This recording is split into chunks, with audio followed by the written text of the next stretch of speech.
Welcome back to Close Up. The state Senate just passed its version of the state budget. This is a big step in the process, but the process is far from over. Here to discuss as much of the budget as we can in about 10 minutes is Senator Regina Birdsell, Republican from Hampstead, the majority leader on the Republican side, and Senator Rebecca Perkins Quokka from Portsmouth, minority leader on the Democratic side.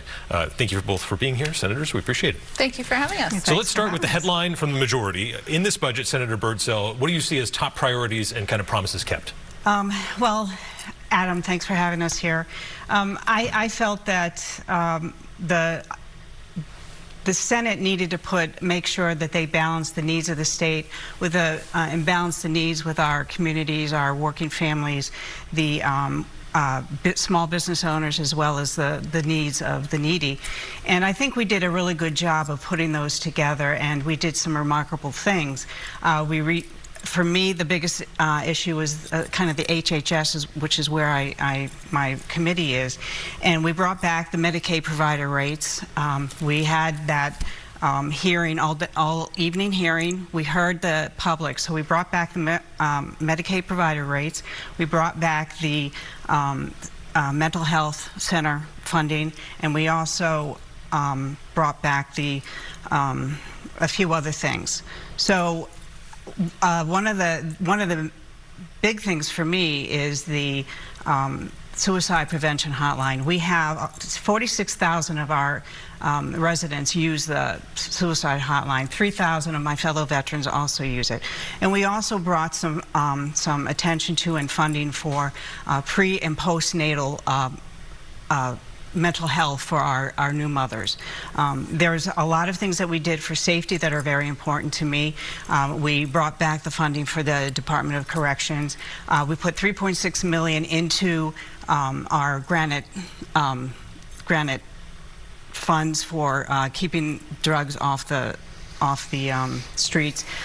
We put $1.6 million towards internet children, and we also put some money towards the northern border. So for me, those were a lot of the most important things that we needed to do. We also put $2.1 billion with the B money towards our municipalities for the schools to teach our kids. We also brought back the college scholarships that we pay for the New Hampshire kids going to New Hampshire colleges. And we brought back, from the House cut down UNH funding to $50 million, we brought it back up to 85. And I agree with the BIA that having educated kids in New Hampshire will let them stay in New Hampshire. So a lot of the big theme here is reversing some cuts that were made by the House. I know in Senate Finance Committee, Senator Perkins Quokka, Democrats said this budget has been improved, but in your opinion, not enough. Explain why. Yeah, well, thanks, Adam. And I want to level set a little bit on the budget. You know, I do think some harm was undone in the Senate Finance Committee, and I want to thank my colleagues for their hard work on that. But I also think, you know, unfortunately, the arsonists don't get credit for putting out the fire. You know, we saw big cuts in the budget in the House from the Republicans, and yes, some of those were restored, and I think they're very important, but they also didn't allow us to look forward, look towards what our Granite Staters were asking us to put in the budget. So unfortunately, I think this is a budget that's not only going to not lower costs on things like housing, child care, monthly utility bills, and health care, which are some of our top priorities that we heard from, but they may even raise costs because we're not honoring all of our obligations at the state level, and those ultimately are going to get passed down to our local property taxpayers. On housing, Senator Birdsell, that was a criticism coming from Democrats saying not enough is being done. What's your response to that? Well, my response is we put $10 million into the affordable housing fund. That allows municipalities to put money towards infrastructure.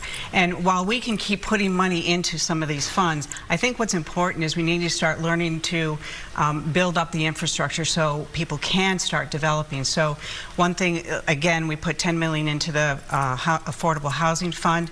We put $11 million into water. That was just in the budget. We also put $5 million into the capital budget, and then $10 million for wastewater. So without infrastructure, we're not going to be having housing. So we put money towards allowing them to put some infrastructure. So, and we have a lot of bills that are in the House that we're still waiting for on zoning requirements. So we're going to wait and see what happens, and the cream will come to the top and start working on limiting allowing some of the zoning changes to happen, as well as we streamline permitting, driveway permitting. There's no excuse why it takes 18 months to get an approved driveway for either commercial or private resident. So we've streamlined that to about 60 days. And I know on the floor, Senate Republicans were saying that, you know, it's not the government's job to build the housing, it's to facilitate. Right. But Senator Perkins Squilka, what would you like to see done on what is the top issue for New Hampshire voters? Yeah, thank you, Adam. And, you know, just as a reminder, this has been an issue I've been working on for 16 years. And so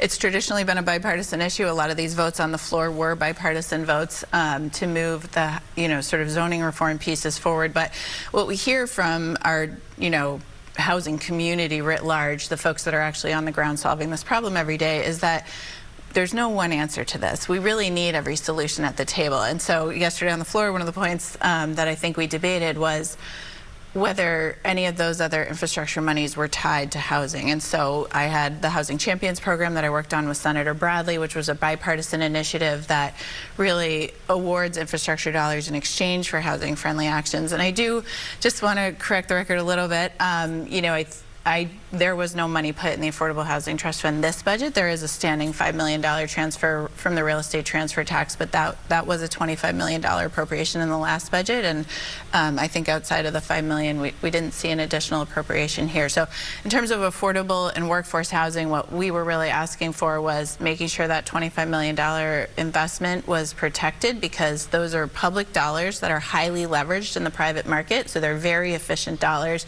They've proven to be the housing we need. And then hoping for more investment in Housing Champions, which has proven to be a successful program. We just saw a second round of awards go out on Wednesday, and I really haven't heard any objection to that program. So I would have liked to see that funded.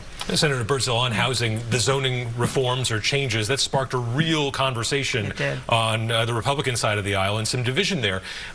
What do you think is going to be the outcome there? Because it seems like in some ways people have felt like, oh, the stove has been touched, and this issue of local control has really been a huge debate. It has been, and I think a lot of the bills have been are in the House, and some of them have been retained, and hopefully they'll start working.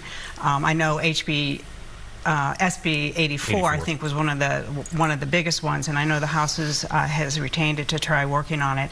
But I think at some point we're going to have to expand some of the zoning, and my goal is to try and get the municipalities on board, because, you know, we do, and I agree, we do have a housing issue, but we're going to keep fighting the municipalities on this, and we need to bring them to the table and talk about it and get them to help us change some of these zoning. And if I could jump in on that, Adam, I mean, that's exactly what Housing Champions does, right? Is it sort of takes us out of this debate where it's the state versus the municipalities, and rather has the state leading forward with incentives to kind of ask municipalities to use their local control to take the right action. So I do hope it's something we can work together on in the future, but, you know, I agree with my colleague. This is something that I'm sure we'll see come up some more next year. One issue very important to the North Country, we heard Senator Rochefort talking about it yesterday, landfill policy. This has been kind of evergreen in the Senate, hitting a wall sometimes over the last few years. Senator Birdsell, you know, there have been critics who have said, and Senator Rochefort said,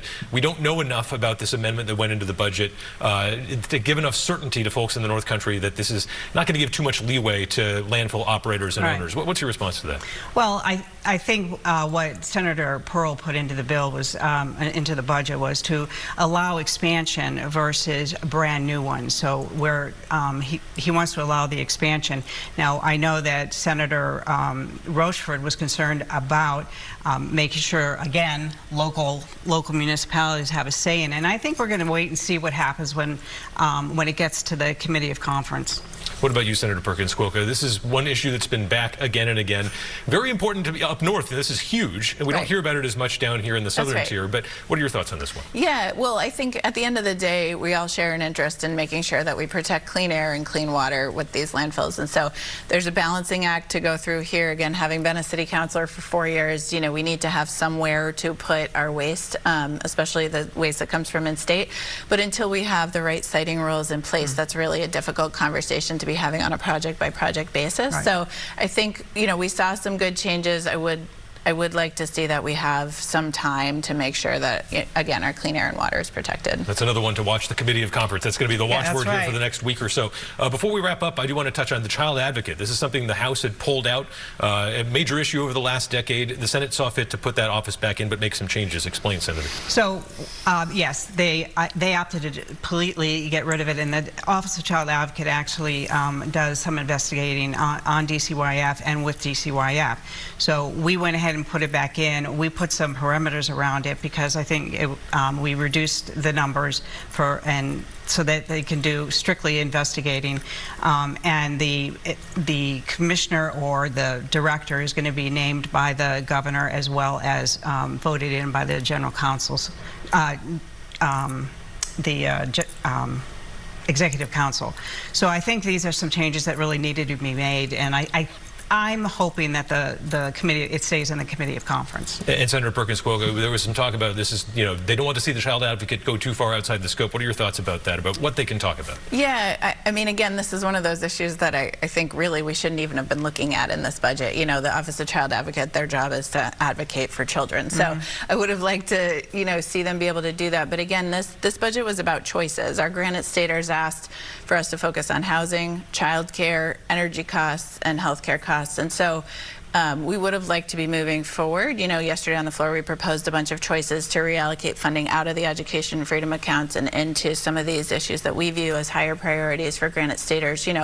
We've been told again and again there's just not the money to do this, but part of the reason we don't have that money is because we've left $1.2 billion on the table over the past 5 to 6 years, and so that $1 billion is not available to invest in Granite Staters' top priorities. Well, I might add that they kept coming back to the same bucket of money. So we had $168 million requested, but only $30 million in the bucket. So, where were we going to make the choice? All right. The belt tightening adjustment continues. All right, Senator Birdsell, Senator Perkins Cuoco, we appreciate the time today. Thank you.